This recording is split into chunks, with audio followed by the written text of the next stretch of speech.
প্রতিবাদ করো। তুমি ভিডিও করলে কেউ যে কোরআন ধরে যে কোরআন মিথ্যা করে হ্যাঁ কি মুসলমান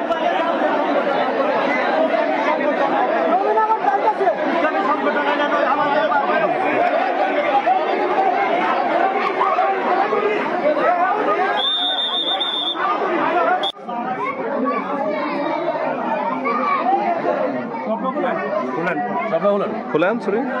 এই ছুরি দিয়ে সে কি করছে? এই ছুরিটার সামনে রেখে কোরআন শরীফ আগুন লাগাইছে। এরপরে আপনারা বাধা দিতে যান নাই? বাধা দিতে গেছে, ভয় আগাই নাই, ছুরির ভয় আগাই নাই। জনগণ আসার পরে আমরা আগাইছি, আগে ছুরিটা আমাদের হাতে আনছি। সে কি ছুরি দিয়ে কি আপনাদেরকে আঘাত করতে চাইছিল?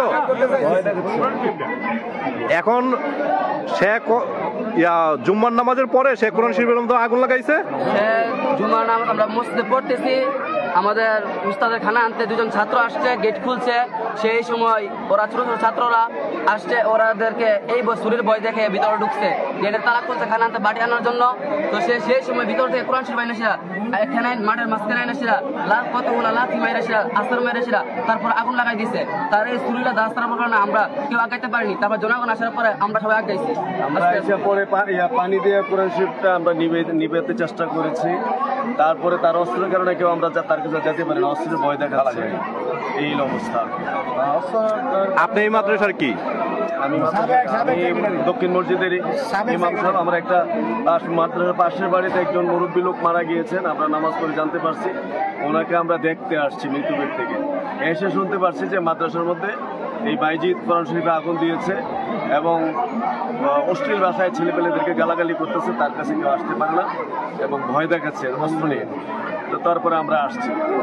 বাইজিদের পিতার নাম কি? মৃত এনামুল হক ফুকন।